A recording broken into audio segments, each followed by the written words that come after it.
बिस्मिल्लाहिर्रहमानिर्रहीम, अस्सलाम वालेकुम। मैं हूं ज़रमीना और आप देख रहे हैं ज़रमीनास किचन यूट्यूब चैनल। और आज आपके साथ शेयर करूंगी कच्चे आलू से बनने वाली टिक्की की रेसिपी। बहुत सारी टिक्कियाँ आपने खाई होंगी मज़ेदार सी, लेकिन आज जो मैं आपके साथ शेयर करूँ एकदम सिंपल और मज़ेदार सी आलू की टिक्की बनाकर हम तैयार करेंगे, वो भी कच्चे आलू से। तरीक़ेकार इंतहाई आसान है। तो आपने करना क्या है, रेसिपी को शुरू करने से पहले चैनल को सब्सक्राइब लाजमी कर देना और साथ ही आपने रेसिपी को बिना स्किप किए देखना है ताकि आपको अच्छे से रेसिपी की समझ आ सके। तो चले जी, बिस्मिल्लाहिर्रहमानिर्रहीम, रेसिपी बनाना हम शुरू करते हैं। तो यहाँ पर मैंने आधा किलो आलू लिए हैं। आलू को छील कर अच्छे से मैंने वॉश कर लिया। अब आपने एक बाउल लेना है और इसमें आपने कोई सा भी रुमाल या कपड़ा बिछा देना है, ठीक है। और इस तरीके से मैंने आपको दिखा दिया है। अब आपने इसके अंदर रखना है कद्दूकश, ठीक है। ग्रेटर रख देना है आपने इसमें, और जो होते हैं ना जिसमें मोटे वाले सुराख होते हैं वहाँ से आपने आलू का कद्दूकश करना है। आलू को अब हम कद्दूकश कर लेते हैं। और इसी दरमियान अगर आप मेरे चैनल पर नए हैं या अगर आपने अभी तक चैनल को सब्सक्राइब नहीं किया तो चैनल को सब्सक्राइब कर दीजिए और बेल आइकन को प्रेस कर दें। इससे मेरी आने वाली हर नई रेसिपी का नोटिफिकेशन आपको वक्त पर मिल सकेगा। तो जी ये देखें, यहाँ पर आलू को मैंने कद्दूकश कर लिया है। जितने आलू की आप टिक्की बनाना चाहते हैं आप उतने आलू को यहाँ पर कद्दूकश कर लीजिए। तो चले जी, अब हम एक मीडियम साइज़ का प्याज लेंगे और इसे भी हम कद्दूकश कर लेंगे। दोनों चीज़ों को हम साथ में ही कद्दूकश कर लेंगे। तो जी ये देखें, यहाँ पर प्याज को भी हमने कद्दूकश कर लिए। तो ये देख लें आप, अच्छे से हमने ग्रेटर को साफ़ करना है। और यहाँ पर अब आपने क्या करना है, कपड़े को इकट्ठा करना है। ऐसे इकट्ठा कीजिए और अच्छे से इसको निचोड़ लीजिए। तो जी इस तरीके से हम प्याज का और आलू के पानी को अच्छे से निचोड़ लेंगे। तो जी ये जो प्याज का और आलू का पानी है ना, ये आपके बहुत काम आने वाला है।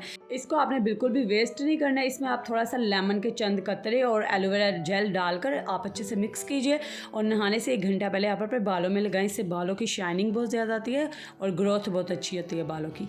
तो जी अब यहाँ पर जो हमने चीज़ें ग्रेट की थी वो हमने प्लेट में निकाल ली और इसमें हमने ऐड कर दिया 1 अंडा।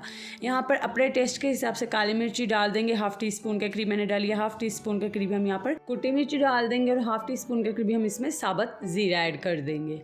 और अब हम इसमें ऐड करेंगे नमक अपने टेस्ट के हिसाब से। ½ टीस्पून के करीब मैंने यहाँ पर नमक ऐड किया है। और यहाँ पर अब हम इसमें बारीक कटी हुई सब्ज़ी मिर्ची ऐड कर देंगे। 1 से 2 सब्ज़ी मिर्ची आप बारीक काट कर इसमें ऐड कीजिए। और 1 टेबल स्पून के करीब आप यहाँ पर धनिया ऐड कर दीजिए। और अब हम इसमें डाल देंगे कॉर्नफ्लावर। तो यहाँ पर मैंने तकरीबन आधा कप कॉर्नफ्लावर इसमें डाला है। आप चाहें तो कॉर्नफ्लावर की जगह मैदा भी ऐड कर सकते हो। अच्छे से अब हम इन तमाम चीज़ों को आलूओं में मिक्स करेंगे। तो ये यहाँ पर आपने अच्छे से मिक्स करनी है यहाँ पर चीज़ें। और अगर आपने अभी तक वीडियो को लाइक नहीं किया तो वीडियो को लाइक भी लाजमी करें। इतनी ज़बरदस्त रेसिपी मैं आपके साथ शेयर कर रही हूँ। आसान भी है बनाने में और खाने में तो बहुत ही ज़्यादा टेस्टी। जब आप बनाएंगे आप खुद ही कहेंगे बहुत ही टेस्टफुल ये बनकर टिक्कियाँ तैयार होती हैं। तो इस तरीके से आप शेप दे दीजिए, बहुत ही आसानी से ये शेप बनकर तैयार हो जाएगी। ऊपर से क्रिस्पी बनेगी, अंदर से बहुत ही ज़्यादा नरम मुलायम मज़ेदार सी। ऐसे एक एक करके टिक्कियाँ बनाते जाएँ और इन्हें प्लेट में रख दीजिए। तो यहाँ पे टिक्कियाँ हमारी तैयार है। तो चले अब हम इन्हें फ्राई कर लेते हैं। तो शैलो फ्राई करेंगे हम, इन्हें डीप फ्राई नहीं करेंगे।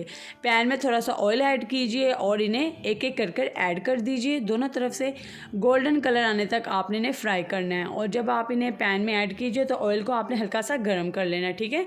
ठंडे ऑयल में आपने ऐड नहीं करना। अगर ठंडे ऑयल में ऐड कर देंगे तो टिक्कियाँ आपकी टूट जाएंगी। तो आप देख सकते हैं ये कितनी मजबूत है, बिल्कुल भी नहीं टूटेंगी। एक भी चीज़ बाहर नहीं आएगी, ना सब्ज़ी मिर्ची ना धनिया, कुछ भी नहीं। अच्छे से ये हमारी जो टिक्कियाँ ना वो तैयार होंगी। और इस रेसिपी को आपने अपने फ्रेंड्स एंड फैमिली मेम्बर्स के साथ भी शेयर करना है ताकि वो भी ये मज़ेदार सी टिक्कियाँ बनाकर खाएं। तो जी एकदम नई और मज़ेदार सी रेसिपी है, आपने इस रेसिपी को ट्राई ज़रूर करना है। और अगर आप चाहते हैं मैं आपके लिए कोई भी रेसिपी बनाऊँ, अगर आप कोई रेसिपी बनवाना चाहते हैं तो मुझे कमेंट बॉक्स में बताएं, मैं आपके लिए वो रेसिपी ज़रूर बनाऊँगी, डिटेल के साथ शेयर करूँगी अपने चैनल पर। तो जी ये देखें, यहाँ पर हमारे जो टिक्कियों के ऊपर एक ज़बरदस्त सा कलर आ चुके हैं। तो इन्हें हम निकाल लेते हैं। तो जी आपने क्या करना है, इनके ऊपर चाहें तो थोड़ा सा ना चाट मसाला स्प्रिंकल कर सकते हैं और केचप के साथ सर्व कीजिए। खाने वाले खाते ही रह जाएंगे, बच्चों को बड़ों को सभी को बहुत ज़्यादा पसंद आएगी। एकदम सिंपल जो घर में चीज़ें उन्हीं से ये बनकर तैयार हो जाती है। और इतनी मज़ेदार इतनी आसान रेसिपी के लिए आपने अगर वीडियो को लाइक नहीं किया तो एक लाइक तो बनता है। और इस रेसिपी को ज़्यादा से ज़्यादा अपने फ्रेंड्स एंड फैमिली मेम्बर्स के साथ शेयर कीजिए। और इसी तरह की मज़ेदार रेसिपीज़ के लिए मेरे चैनल पर आते रहें ताकि आपको मज़ीद रेसिपीज़ मिल सके। दुआ में याद रखें। अल्लाह हाफिज़।